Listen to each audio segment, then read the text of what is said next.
Bonjour à tous, ravi de vous retrouver aujourd'hui dans une nouvelle vidéo.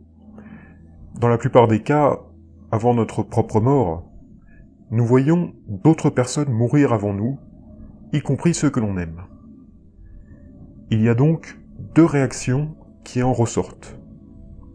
La première, soit nous acceptons que la personne que nous aimons est bel et bien partie, ou la seconde réaction, c'est que nous refusons de croire que la personne était destinée à mourir, que ce soit aujourd'hui ou plus tard. Et dans ce dernier cas, c'est la tristesse et les larmes qui nous accompagneront pendant très longtemps. Imaginons maintenant que c'est à notre tour d'être malade, que nous apprenons que nous sommes condamnés à mourir dans les prochains mois. Comment aimeriez-vous que la personne qui vous aime vous accompagne jusqu'à votre dernier souffle? N'aimeriez-vous pas qu'elle finisse par accepter cette situation inévitable, qu'elle vous aide à trouver la signification de votre vie et vous aide à mourir paisiblement, plutôt que de la voir pleurer jour après jour? Si nous sommes condamnés à mourir, et que la personne que nous aimons refuse tout simplement de le croire, comment lui parler de notre peur face à la mort, de nos pensées envers la mort, de nos croyances, etc. Ce qu'il se passe réellement, c'est que nous n'en parlons finalement pas, et nous gardons cela pour nous. C'est d'ailleurs pour cela que la mort ne devrait pas être un sujet tabou, tant que nous sommes en bonne santé. C'est aujourd'hui et maintenant que nous devons discuter de ce vaste sujet, pour ne plus craindre la mort. Nous ne devons pas attendre que la mort se rapproche de nous, car hélas, il sera trop tard. De plus, lorsque la mort approche, les échanges, les regards, les attitudes changent considérablement entre une personne au seuil de la mort et tout son entourage. Nous sommes plus méfiants, nous faisons attention à tout ce que nous disons, nous ignorons ce que les autres pensent.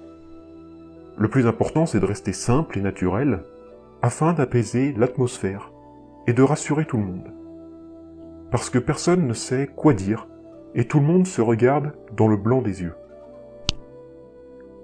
Le mourant ressent beaucoup plus ces choses-là, et lui-même n'osera pas dévoiler ce qu'il pense, bien que parfois, il ne le sait pas non plus. Lorsque l'on reste simple et naturel, comme c'était le cas lorsque l'on était en bonne santé dans notre vie, la confiance revient instantanément. Le mourant pourra alors s'exprimer sans crainte et sans anxiété. C'est important qu'il prenne la parole pour libérer ses pensées, ses questions ou ses craintes. Nous devons alors l'encourager à le faire, peu importe ce qu'il pense de la mort. S'il ne le fait pas, il pourrait ne pas mourir dans ce que l'on appelle « mourir en paix ». Nous ne devons donc pas hésiter à le rassurer et à lui indiquer qu'il peut tout vous dire. Nous devons l'écouter attentivement, lui laisser le temps et ne pas chercher à lui dire que vous n'êtes pas d'accord si c'est le cas. Rappelons que cette personne est au seuil de la mort et sa sensibilité n'a jamais été aussi élevée.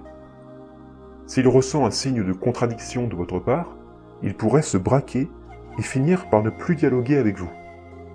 Souvenons-nous qu'à notre naissance, nos proches s'efforçaient de ne pas dire de gros mots pour éviter que nous les répétions dans notre vie. Lorsque quelqu'un approche de la fin, nous devons agir de la même manière et être très vigilants aux mots que nous lui dévoilons, parce que cela pourrait fortement influencer son esprit après la mort. J'aime beaucoup donner ce conseil à quelqu'un qui est proche de la mort. La mort est semblable à notre naissance. Pour bien mourir, nous devons savoir comment nous sommes arrivés. Il y a beaucoup plus de similitudes que nous pouvons le croire. Notre vie était alors comparable au ventre de notre mère, et nous sommes morts dans cette vie. Imaginez maintenant que vous allez naître dans la mort. Pour rassurer un mourant, au-delà de la simplicité et du naturel, nous pouvons aussi lui donner de l'humour. En effet, l'humour peut rendre l'interprétation de la mort tout à fait accueillante et universelle. Oui, la mort va venir vous chercher, mais rappelez-vous toujours que vous n'êtes pas seul, que tous ceux que vous avez vus et côtoyés, ainsi que ceux que vous n'avez jamais rencontrés, tous dans ce monde vont aussi mourir et être accueillis par la mort. Il y a même une personne qui mourra dans la même seconde que vous, quelque part dans le monde. Il se peut aussi que parfois, des tensions continuent à se manifester entre des membres de la même famille, par exemple, quelque temps avant la mort. Des règlements de compte peuvent apparaître, des moments de colère peuvent se manifester, des critiques et des reproches également. Si cette situation vous arrive un jour, rappelez-vous ceci. N'importe qui, devant la mort, devient sensible. Si celui-ci vous exprime sa colère ou vous exprime des critiques, il se peut qu'il se trompe de personne, ou qu'il s'emporte très vite, parce qu'il sait que son temps est compté. Il ressent le besoin instinctif de s'exprimer, parfois sans le penser. La peur et la tristesse de mourir peuvent se manifester par des paroles. Un autre cas de figure assez courant, il est déconseillé de partager ses croyances envers le mourant, surtout si celles-ci sont différentes des siennes, sauf si c'est lui qui vous le demande. Vous croyez vraiment que juste avant de mourir, il souhaite être libéré par une toute nouvelle croyance arrivée à la fin de sa vie? Ne convertissons pas un mourant, mais aidons-le à mourir et à lui montrer ses capacités internes pour le faire. Néanmoins, n'attendez pas non plus une totale transformation, car très généralement, les personnes meurent comme elles ont vécu. Ce sera tout pour cette vidéo. On se retrouve la semaine prochaine pour une toute nouvelle vidéo.